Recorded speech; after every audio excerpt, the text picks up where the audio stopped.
Asini kayak menjual kejuruh menjual demnya, tak kerja fizalle, arkatu sih fizalle gafade, garu wan tokko akin dandamne nutiman, wani sanis mali, fakanya benamne tokko kayak menjiracha ture pasport Iran, Yemen ragara Ishmaar kafuuni kabajamtoota furtoota keenyaa hundi keessanuu baga naganuu jiraattan isin jedha kabajamtoota jaalattoota yaayyaa hundi keessan. Nageenyi Rabbii isin bira haa jiraatu waan yaaddan guutuu milkaa Rabbi waan isin yaaddan guutuu Rabbi isin haa milkeessu. Isiniin jedha kabajamtoota furtoota keenyaa guyyaa har'aa viidiyoo xiqqoo bareedduu takka qabadhee dhufee jira. Namoonni hedduun hanga jannaan biyya galte abdii ati jannaa dubbisaan jirtu jannaa meetii karaa imoo karaa teelegiraamaatiin waasappii Facebook messengeraan jechaadha karaa nandi boksiin namoonni hedduun akkasnaan jedhaa turtanii hundi keessanuu galatoomaa ulfaadhaanii ima dubbisaa jira garuu waan asirra dubbachuu waan hin barbaachisneef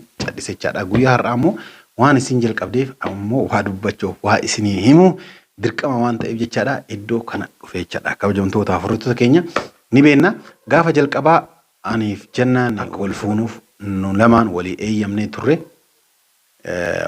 akkuma isin beektan jechaadha walii eeyyamne isinis tole jette anis tole jedhe isinis tole jette wal jaalanne waa hedduu keessatti dabarsinee ergasii akka isin hin deemneef an murteesse jechaadha isin deemuu hin qabdu mukaanus deemuu biyya deemuu waan barbaadduuf jechaadha biyya deemuu hin qabdu asuma taa'ii erga asteettee walitti dabalamnee kaanee booda erga walitti dabalamnee booda biyya deemtaa jedheeni ture jechaadha waan kana ummukaanus illee gaanne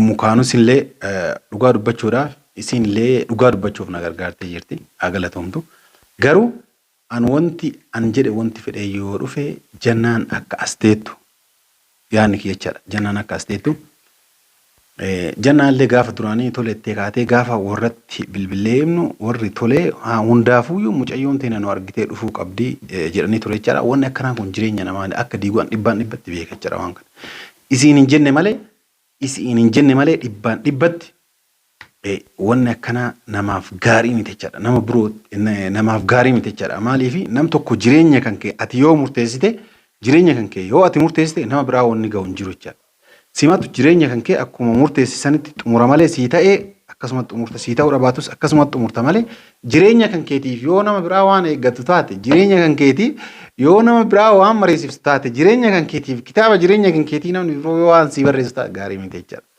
kanaaf viidiyoo har'a gadhiiste irratti jannaan ani Dirree Dawaa dhaqee achirraa ammoo Finfinnee deebi'ee Finfinnee irraa Dirree Dawaa deebi'ee Dirree Dawaa irraa Finfinnee dhaqee Finfinnee irraa Dirree Dawaa dhaqee paaspoortii baafadhee egaa akkasii booda viizaa dhabee maal anaan fudhatama jechuudha dhugaa dubbachuudha maaliifi akkamitti ijoolleen biroollee ma dhufaa jiranii si qofaan maal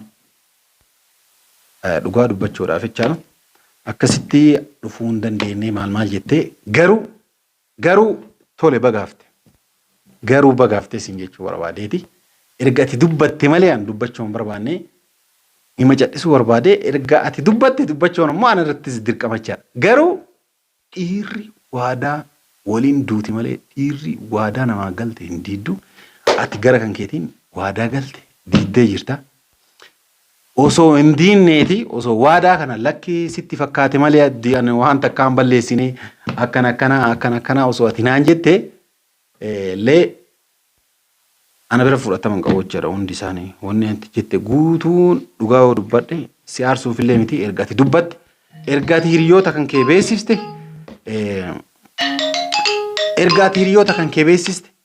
erga ati miidiyaa irra gabbaatee dubbatte anillee hiriyoota konkoo kamiisen jiraan halkanii guyyaa waa'ee kan keena gaafatan ka halkanii guyyaa imoodhaan waa'ee kan keena gaafatan kan halkanii guyyaa miidiyaalee garagaraatiin jechaadha waasappiidhaan waa'ee kan keena gaafatan imoodhaan waa'ee kan keena gaafatan miisenjeraan waa'ee kan keena gaafatan teelegiraamaan waa'ee kan keena gaafatan isaaniif deebisuudhaaf iddoo kana dhufe malee yookaas siqeequuf yookaas waan biraas hin jechuuf miti jechaadha iddoo kanatti jechaadha maaliifi an siqeequuf mirga hin qabu an mirga hin qabu maaliif ati waan feeti dalaguuf mirga qabda nama waan ta'eef an si yaadu siitu ofiif yaada malee anaa miti ka si yaadu waan si baasaa situ beekama anaa miti kasi yaadu jechaadha.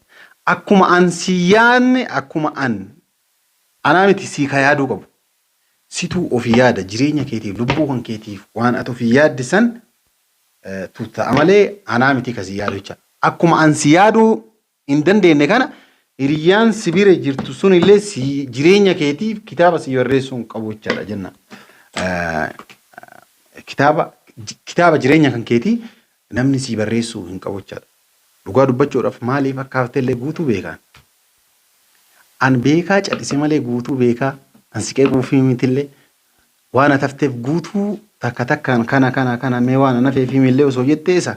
Garuu wanni an siin jechuu barbaadu akka nama tokkootitti akka abdiititti atis akka nama waliin nyaatee dhugeetitti wanni siin jechuu barbaadu. Gara fuulduraa jenna wanni siin jedhu jechaadha. Gara fuulduraa wanni ati gootu kitaaba jireenya keetii ofuma keetii barreeffadhu. Malee namni biraa si barreessee lakki kanas si ta'as jedhee yoo si kenne gaarii miti jechaadha. Maaliif beektaa wanni gaarii miti? Har'a jireenya kan kee si barreessee si kenna namni jechaadha barreessee jireenyi kan kee akkanatti deemte guddatta akkana yoo taate akkana taata jedhee hadha si barreessa.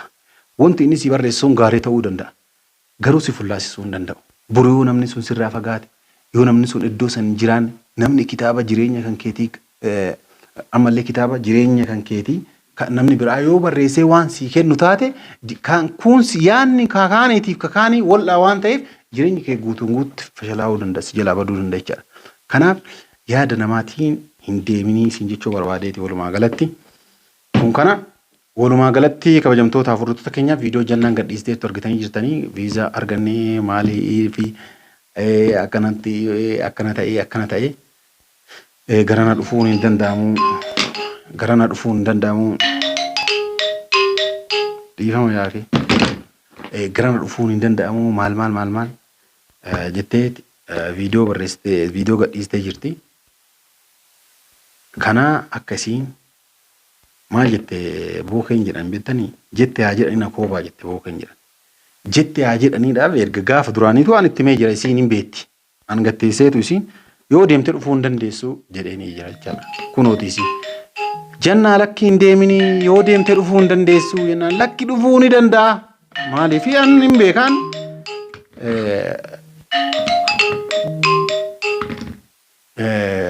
an hin beekachaadha waa hundaayyuu kanaaf lakki taa'ee mucayyoo tana dhufuu hin dandeessu asuma taa'uun nu wayyaa erganiifatti walitti dabalamnee kaanee wal fuunee kaanee maatii keellee bira dhadhaa maatii erga itti himne umukaanus nu haa amansiistu jennee umukaanus itti bilbiltee osoo dhufteen ulaaltee feena malee si bira akka haftuun barbaannu erga maatiin jedhee ka'ee booda jechaadha. Jedhe maatiin erga akkas jedhe eeyyameeyyu. Malas namni tokko maatitti himee yookaan hin barbaannu hin jenne warri sun jechaadha. Tolee hin dinne dhufteen ulaaltee kaatee haa deebitu jedha. Kala si yeroo san onnee keessa lakki dhufee isin laalee hin deebi'uti isa waliin ni kanaa hidhaa kaa'ati akkuma an jedheen san narraa fudhachuu edde gaaf duraan isa ni kanaa hidhaa kaa'ati erga jireenya eegallee booda dhufee isin laalee deebi'a osoo jetteeti warri hin didu jechaadha. Akka isin deemtullee dhugaa dubbanne gaafa duraanii ummukaanus hin barbaanne jechaadha. Maaliif iddoo kana ummukaanus hin baay'ee galatoonfachuu barbaada. Dhugaa dubbachuudhaaf jechaadha. Maaliif warrillee haada akkas jedhuuni warrillee itti giddaa jessu warrillee waa hedduu haa jedhuuni garuu ummukaanus osoo isiin bira taftee hawwii guddaa qabaataa turte jechaadha. Waan an jedhu dhaga'uu diddaaf kuttee erga kuttee ammoo dhufuu fedhii qabdi. Dhugaadha garuu mucayyoo dhufuudhaaf fedhii qabdu namni biroo kitaaba jireenya isiitiif barreessee jechaadha. Akka isiin hin dhufne kan godhe isii mataa isii osoo hin taane yookaan karaa dhabdee daandii dhabdee osoo hin taane anaaf jechaadha. Wanni isiin natti himtu guutuu anaan fudhatamneef erga isiin illee viidiyoo san gadhiistan illee dubbachuu qaba. Hiriyoonniti illee beekuu qaban waan jedhu waan kana gadhiise kitaaba jireenya isiitiif namni barreesseef akka isiin hin dhufne taasise yookaan nama dhoogge malee jannaan ofiin hin hafne yaada isiitii miti ka isii hambisee yookaan rakkoolee miti ka isii hambisee nama isii hambisee garuu wanni kana jedhuuf akka an beeke haati isiin beektuuf waan kana waraabee jechaadha.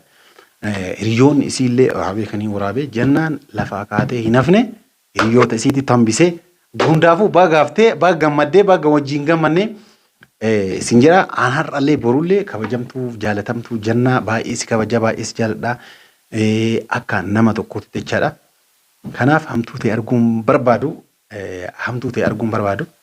Isin jedha maaliif kana jedha maaliif nama si hambise wanni jedhuuf dhibbaan dhibbatti waan beekuuf jecha dhibbaan dhibbatti waan beekuufi amala kan keelleen beekaa nama akkamii akka taatelis ni beeka.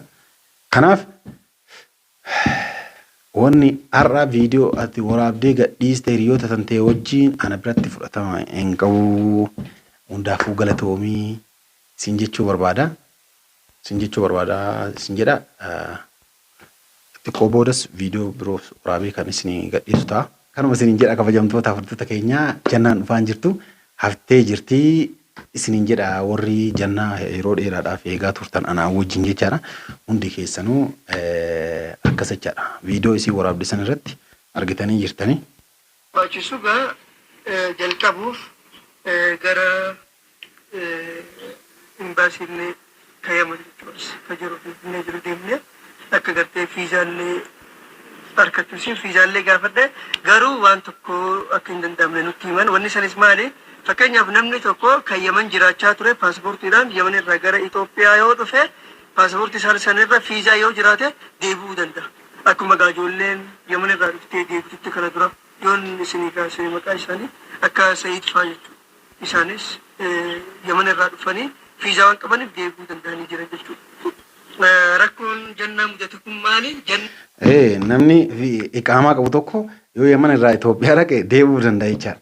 Namni ammoo paaspoortii baafate Itoophiyaa irraa gara Yemanis dhufuu danda'a. Maal barbaada malee viizaa barbaada malee jechaadha. Kanaaf oomaa miti yaadni kun guutuun ka jannaatii miti. An dhibbaan dhibbatti waan itti amanuuf dhibbaan dhibban waan kiyya jetti amma isii yoo feete kiyya jetti beektani ka isii akka hin taane. Waa ka isii yaadni kun guutuun ka isii akka hin taane isii ka isii akka hin taane hin beeka. Kana isiniin jedha garuu oomaa miti. Isiniin jedha kabajamtoota furdota keenyaa isin baay'isuun barbaadu. Ana isiniin jedha jannaan dhufaan jirtu haftee jirti akka isin haftu kan godhamu namoota biraati. Namoota kanallee ni beeka. Ebalu hambisee sanufuyyuu waan akkanaatiif hambisanillee jedhee himuu hin dadhabne garuu hin himu. Kana isiniin jedha kabajamtoota furdota keenyaa viidiyoo isin dhiyeessee jira. Assalaamu alaikum warahmatullahi wabarakatuh.